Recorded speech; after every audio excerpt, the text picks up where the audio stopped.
নবী না মানলে একটা বিরাট সুবিধা আছে। সেই সুবিধাটা কি? সেই সুবিধাটা হইল নবীকে যদি অস্বীকার করে ঠিক রাখা যায় তাহলে এই সুফিবাদ থাকবে না, তরিকা থাকবে না, পিরালি থাকবে না। মানে ইসলামকে একেবারে পৃথিবী থেকে নিশ্চিহ্ন করে দেওয়ার একটা বড় সুযোগ সামনে চলে আসে। তাশরিফ নিয়েছেন,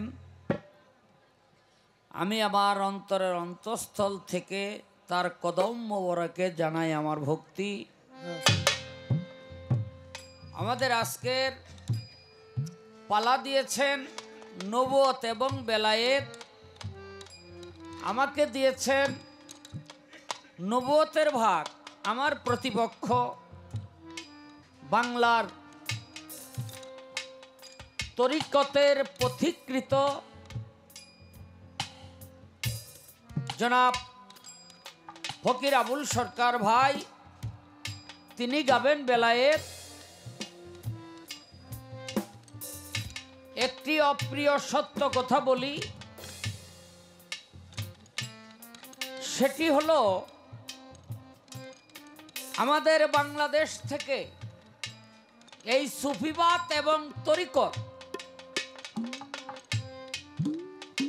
এটা উঠাইয়া দেওয়ার জন্য এক শ্রেণীর মানুষ উঠে পড়ে লাগছে।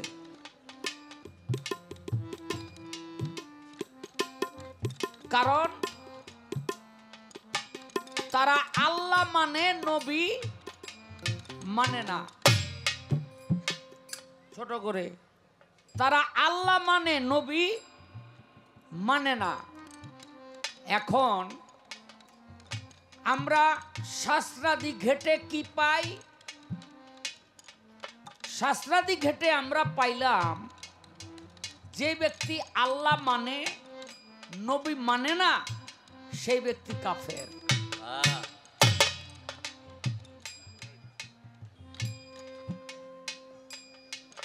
আমরা অনেকেই জানি না। আমি জানাই দেই, আর যে জানেন তাকে শ্রদ্ধার চোখে দেখি। আবু জেহেল আল্লাহ মানতো কিনা? আবু জেহেল আল্লাহ মানতো। আচ্ছা বলেন তো, আবু জেহেল মুমিন না কাফের? কথা কন নাকি? আবু জেহেল হলো প্রকাশ্য কাট্টা কাফের। এর মধ্যে কোন দ্বিমত পোষণ করা চলবে না। কেন? যে আল্লাহ মানে সে কাফের হয় কি করে? যে আল্লাহ মানে সে কাফের এই করে হয় যে আবু জেহেল আল্লাহ মানতো, আল্লাহর রসুলকে মানতো না।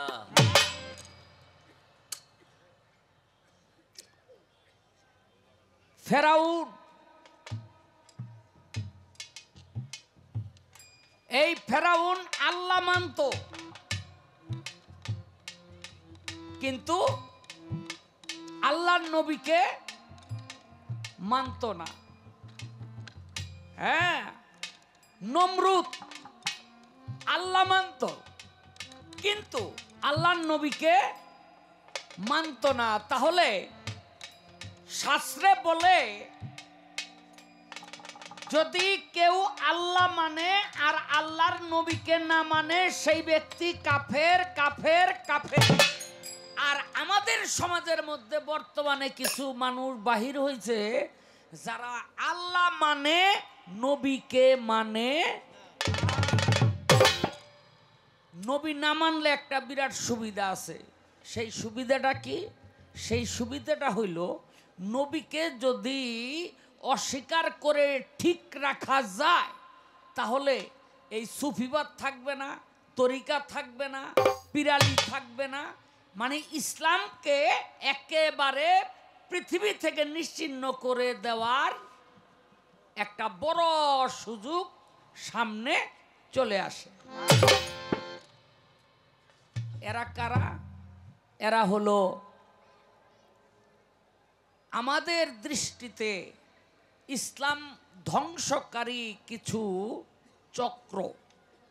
এটা এরা মুসলমান না, বিধর্মী, বিধর্মী মানে অন্য ধর্মের। তো এই জন্য আমাদের সকলের সতর্ক থাকতে হবে। তো আবুল ভাই, আমি সর্বপ্রথম আপনার একটা প্রশ্ন করতে চাই।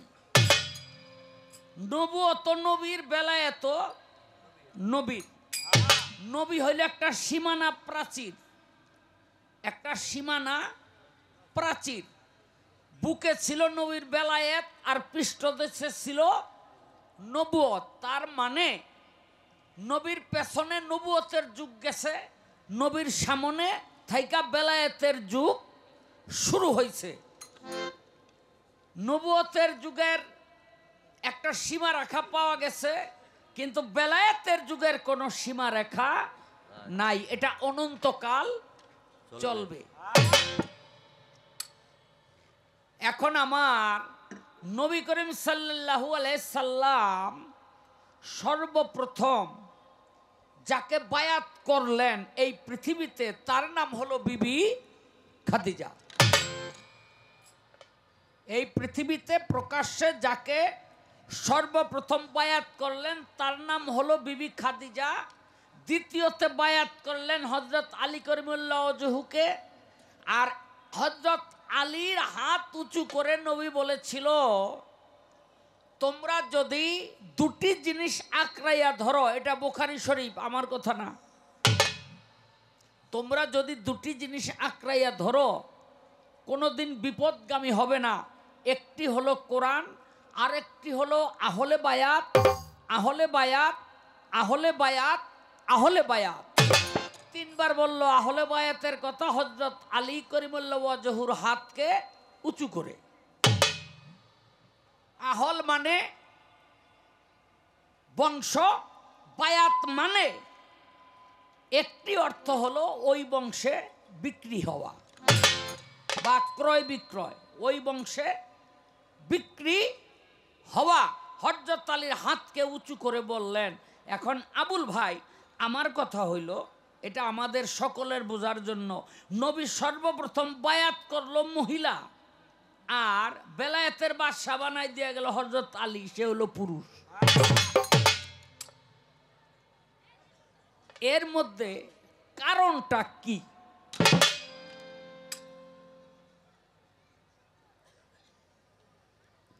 আমি আমার নবী করিম সাল্লাল্লাহু আলাইহি সাল্লাম সম্পর্কে দু একটি গান রাখি। এই এই মা বোনেরা, একেবারে মেহরবানি করে চুপ থাকতে হইব। আজকে একটা তরিকতের মানুষ পাইছি, হ্যাঁ, অনেকের প্রশ্ন করলে গান শেষ করে মারতে ওঠে। এই মিয়া, এগুলি জিজ্ঞেস করলেন আমি জানিনি, ভয় করে কারে কি জিজ্ঞাসা বমু, কিন্তু আজকে প্রশ্ন করতে আমার কোনো ভয় নাই। কেন? তরিকতের মানুষ, উনি নিজেও একজন খেলাফত প্রাপ্ত খলিফা, যার জন্য আজকে কোনো ভয় নাই। আমাদের বাংলাদেশের মধ্যে বহু মানুষ পীর না ধইরা মারা গেছে, এই পৃথিবী ছাইরে গেছে। আচ্ছা, নবী করিম সাল্লাল্লাহু আলাইহি সাল্লাম এমন কোনো মানুষ নাই যাকে বায়াত না কইরা মুসলমান বানাইছে। আমার কথা বুঝে আসে? এমন কোনো মানুষ নাই যাকে বায়াত না কইরা মুসলমান বানাইছে। যারে নিজে বায়াত কইরা মুসলমান বানাইতে পারে নাই, তারে তার খলিফা নিযুক্ত কইরা তারপরে বায়াতের সহিত তাকে মুসলমান বানাইছে, খলিফা নিযুক্ত কইরা। ভুরি ভুরি প্রমাণ আছে। কিন্তু আমাদের সমাজের মধ্যে বহু মানুষ আছে যারা বায়াত না হইয়াই পৃথিবী থেকে চলে গেল। এখন আবুল ভাই, তাদের উপায়টা হবে কি? যদি বলেন তাদের কোনো ভয় নাই, যদি তাদের কোনো ভয় না থাকে, তাইলে বায়াত হইয়া পীরের খেদমত কইরা লাভটা কি? আর যদি বলেন না বায়াত হতেই হবে, তাহলে যারা এই পৃথিবী ছেড়ে বায়াত না হয়ে চলে গেল তাদের মুক্তির উপায়টা কি? এই আমার আর একটা কথা রইল, একটা গান গাই, কারণ আমাদের সমাজের কিছু মানুষ আছে তারা বলে নবী হইল মাটির নবী, আমাগো বড় ভাই, সবাই কর নাউজুবিল্লাহ, নবী আমাগো বড় ভাই। আচ্ছা, বড় ভাইয়ের স্ত্রী কি হয়? ভাবি হয় না? তা কোরআন যে কইল নবীর স্ত্রীদেরকে তোমরা মায়ের সম্মান দাও, মুমিনদের মা নবীর স্ত্রী, এবং নবীর স্ত্রীদেরকে বিয়ে করা অন্যের জন্য হারাম করছে। খবরদার, নবীর কোন স্ত্রীকে তোমরা বিয়ে করতে পারবা না। কেন? মাকে কি কখনো বিয়ে করা যায়? মনে রাখবেন, বাবাই বিয়া করছে আপনার জন্য সৎমা, আপনি তার স্তনের দুগ্ধ খান নাই, বাবায় তালাক দিছে, সেই তালাক প্রাপ্তা স্ত্রী 3 ইদ্যত পার হওয়ার পর ওই আপনি যদি বিয়ে করেন, শরীয়তের দৃষ্টিতে আপনার কোনো দোষ নাই, যদিও সামাজিকভাবে দৃষ্টিকটু, কিন্তু শরীয়তের দৃষ্টিতে আপনার সাথে বিয়ে চলবে, কোনো সমস্যা নাই। 3 ইদ্যত পার হওয়ার পর যদি তার আপনি বুকের দুগ্ধ না খেয়ে থাকেন, তাইলে বাবার বিয়ে করা স্ত্রী তাও আপনার জন্য বিয়ে করা জায়েজ করছে, কিন্তু নবীর স্ত্রীদেরকে আপনার জন্য বিয়ে করা হারাম করছে। আর আমরা কি কয়ে বেড়াই? আমি না, বাউলরা না, সুফিবাদে না, তারা কি কয়ে বেড়ায়? তারা বলে নবী হইল আমাদের বড় ভাই, আর আল্লাহ কয় নবীর স্ত্রীদের মায়ের সম্মান দাও। তাইলে প্রশ্ন আসে, নবীরে স্ত্রী যদি মা হয় তাইলে নবী তো বাবা, তো তারে বাবা কইতে কইল না কেন? কেন কইল না জানেন? নবী হলো বাবারও বাবা। নবী এরকম 14 পুরুষের বাবার বাবা। আমার নবীকে প্রশ্ন করা হয়েছিল আল্লাহ থেকে আপনার দূরত্ব কতটুকু? আমার নবী বলেছিল একটা ধনুকের এক মাথা থেকে আরেক মাথা যতটুকু দূরত্ব, ততটুকুই আল্লাহর সাথে আমার দূরত্ব। আবার আরেকটি হাদিসের মধ্যে আছে, নবীকে প্রশ্ন করা হয়েছিল আল্লাহর সাথে আপনার কতটুকু দূরত্ব?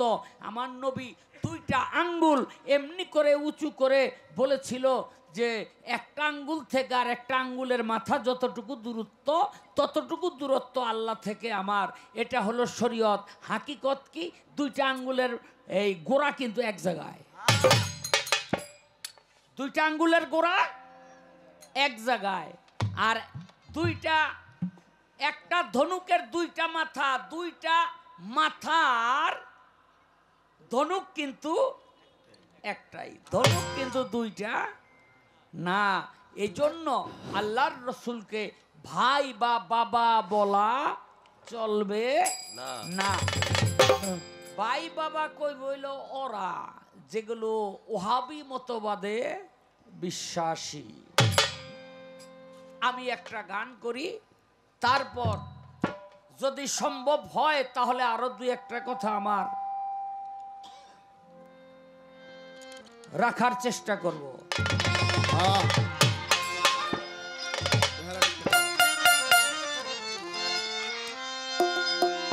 কায়াধারী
মদিনায় রসুল নামে কে এলো রে ভাই?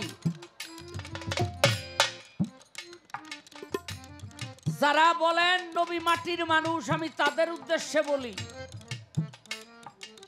নবী যখন এই পৃথিবীতে তাওলাত হইলেন, মনে রাখবেন নবীর জন্ম হয় নাই।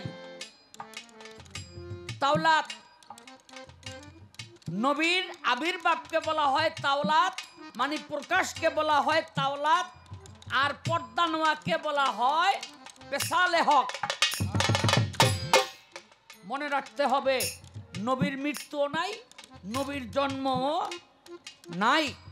যারা বলে নবী মৃত্যুবরণ করেছে আর নবী এই জন্মগ্রহণ করেছে, তারা ভুল পথে আছে, তাদেরকে সঠিক পথে আসার আমন্ত্রণ জানাই। ও ভাই, সিরিয়ার বাদশা লোক লাগাই দিল কি এই সময়ের মধ্যে একটা শিশু বাচ্চা ছেলে হবে, ওই বাচ্চাটা বড় হইয়া তার রাজ্য ধ্বংস করবে, তাকে হত্যা করবে। লোক লাগাই রাখছে সারা পৃথিবীতে। আস্তে আস্তে মক্কা নগরও আসছে।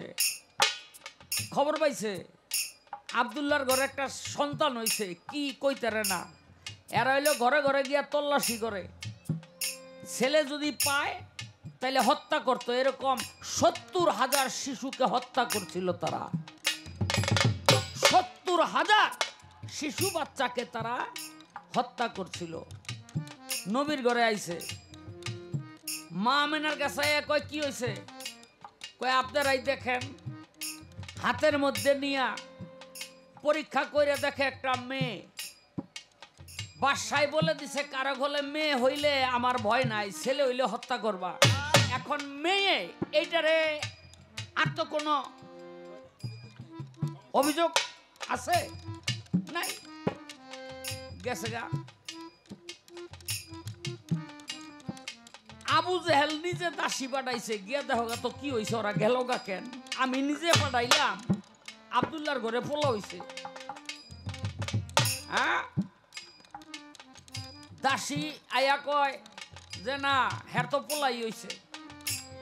সৈনিকেরা দেখাইলো মাইয়া, আর দাসী গিয়া দেখাইলো পোলা। আচ্ছা, যে একই সময়ে পোলা হইতারে মাইয়া হইতারে, যারা কও নবী মাটির মানুষ, তুমি একবার হিজড়া হইয়া দাও, মাইয়ার থেকে পোলা অন লাগবো না, পোলার থেকে মাইয়া অন লাগবো না, একবার খালি হিজড়া হইয়া দাও। পারবা না। যে শিশুবেলায় নিজেকে মেয়েকে রূপান্তরিত করতে পারে, আবার মেয়ে থেকে ছেলেতে রূপান্তরিত করতে পারে, সে কোন নবী, সে কে, এইটা একটু বুঝতে হবে।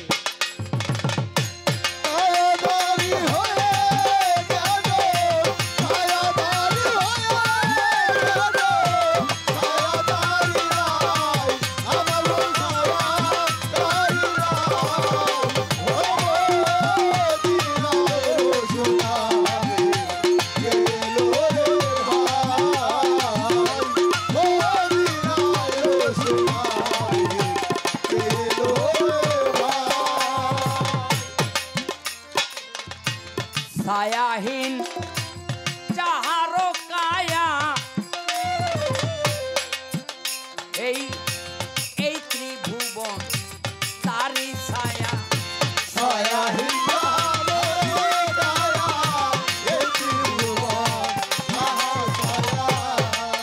বাবারে, ছায়াহীন যাহারো কায়া,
সংসারে আমি কি দিব তুলনা তারে খুঁজে পাইনি এ সংসারে মেঘে যারে ছায়া ধরে মেঘে যারে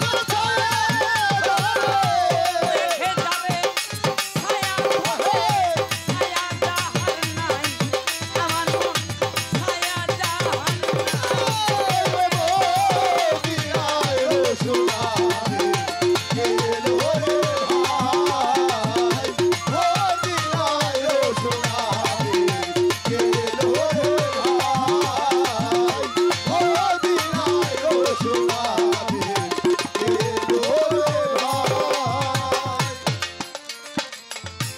ছায়াহীন